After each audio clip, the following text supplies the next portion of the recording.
Good morning friends, आप सबों का हमारे चैनल एक ट्यूटोरियल में स्वागत है। हम लोग जो है एनसीसी सीरीज में AEC एबिलिटी इन्हेंसमेंट कोर्स के तहत सेमेस्टर 4 एग्ज़ाम में एनसीसी का जो टॉपिक है उसमें आज हम लोग 9वां बिंदु पढ़ने जा रहे हैं। 9th टॉपिक शॉर्ट नोट्स का, राष्ट्रीय एकता में एनसीसी की प्रासंगिकता।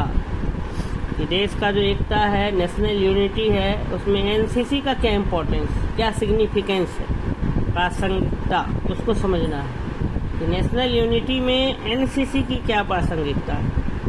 तो एनसीसी तमाम भाषाई, सांस्कृतिक, धार्मिक और भौगोलिक अवरोधों के होते हुए भी अपने कैडेट्स में भारत की विविध विरासत के प्रति जागरूकता उत्पन्न करने का कार्य करती है। भारत में जो है तमाम भाषा के लोग रहते हैं, अलग अलग संस्कृति के लोग रहते हैं, धर्म के लोग रहते हैं, भूगोल, भारत का जो ज्योग्राफी है वो भी अलग अलग है। कहीं पठार है तो कहीं प्लेन्स है, कहीं माउंटेन्स है, कहीं डेजर्ट्स है। इन सब अवरोधों के होते हुए भी, बाधाओं के होते हुए भी एनसीसी जो है वो अपने कैडेट्स में भारत की विविध विरासत जो हेरिटेज है उसके प्रति जागरूकता उत्पन्न करने का क्या करती है, कार्य करती है। या क्योंकि कोने कोने से हर राज्य और केंद्र शासित प्रदेश से जो है एनसीसी कैडेट्स की बहाली होती है। या कैडेट्स के साथ मिलकर रहने, परस्पर सहयोग करने, आपस में सहयोग करने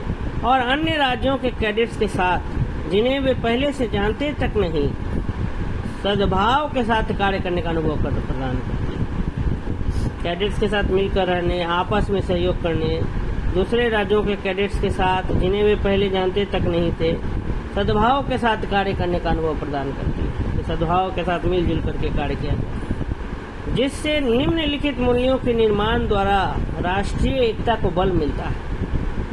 इसमें निम्नलिखित मूल्यों के निर्माण द्वारा राष्ट्रीय एकता को क्या मिलता है, बल, ताकत मिलता है। पहला जैसे यहाँ बिंदु है, नैतिक एवं सामाजिक मूल्य। नैतिक और सामाजिक मूल्य में लिखा है, यह मूल्य दिन प्रतिदिन की गतिविधियों के लिए अति महत्वपूर्ण और व्यक्तित्व के लिए अनिवार्य है। नैतिक मूल्य, moral values, social values, moral and social values. यह वैल्यू दिन प्रतिदिन जो हम काम करते हैं, गतिविधि, एक्टिविटीज करते हैं, उसके लिए बहुत आवश्यक है और व्यक्तित्व, पर्सनैलिटी के लिए भी एकदम अनिवार्य है। एनसीसी इन मूल्यों को कैडेट्स के मन में एकता की भावना और व्यक्तिगत त्याग का गुण प्रज्वलित करके उपजाती है। एनसीसी जो है इन मूल्यों को कैडेट्स के मन में एकता की भावना और व्यक्तिगत त्याग का गुण उत्पन्न करके जो है लाती है। हमारा जो इसी का जो अगला बिंदु है वो है सांस्कृतिक एवं पारंपरिक मूल्य, traditional and cultural values. Bharat में विविध समूह हैं, अलग अलग समूह हैं जो धर्म, जाति, संप्रदाय और भाषा के आधार पर बटे हैं।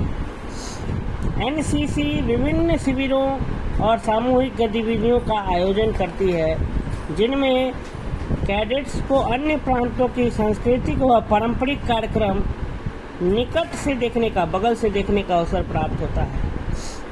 इससे कैडेट्स को एक दूसरे की अनन्यता को समझने और परस्पर मित्रता करने का अवसर प्राप्त होता है। कहने का मतलब यह है, भारत में अलग अलग समूह है जो धर्म के आधार पर बटे हैं, जाति के आधार पर बटे हैं, संप्रदाय के आधार पर बटे हैं, भाषा के आधार पर बटे हैं, परंतु एनसीसी अलग अलग शिविर और सामूहिक गतिविधि का आयोजन करती है।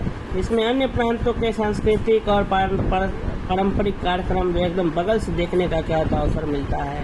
इससे एक दूसरे का जो भी कल्चर है उसको समझने का और आपस में मित्रता करने का क्या होता अवसर प्राप्त होता है, मिलता है।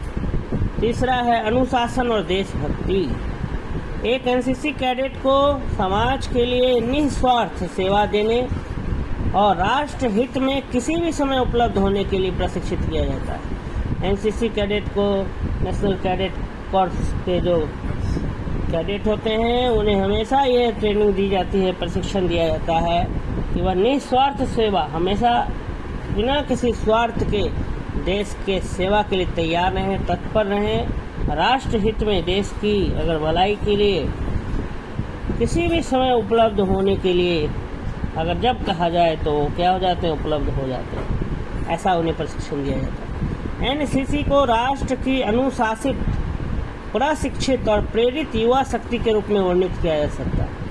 एनसीसी जो है वो राष्ट्र की अनुशासित, डिसिप्लिन्ड, ट्रेन और इंस्पायर्ड युवा शक्ति के रूप में क्या कर सकते हैं, हम कह सकते हैं, जो विभिन्न स्थानों पर राष्ट्र सेवा के लिए सहायता प्रदान कर सके, जो अलग अलग जगहों पर राष्ट्र सेवा के लिए क्या दे सके, सहायता दे सके, और इसके साथ साथ भविष्य में देश का नेतृत्व कर सके तथा जीवन के सभी क्षेत्रों में भागीदारी निभा सके, और इसके साथ साथ भविष्य में देश का क्या कर सके, नेतृत्व कर सके, और जीवन के हर क्षेत्र में भागीदारी कर निभा सके, पार्टिसिपेट कर सके।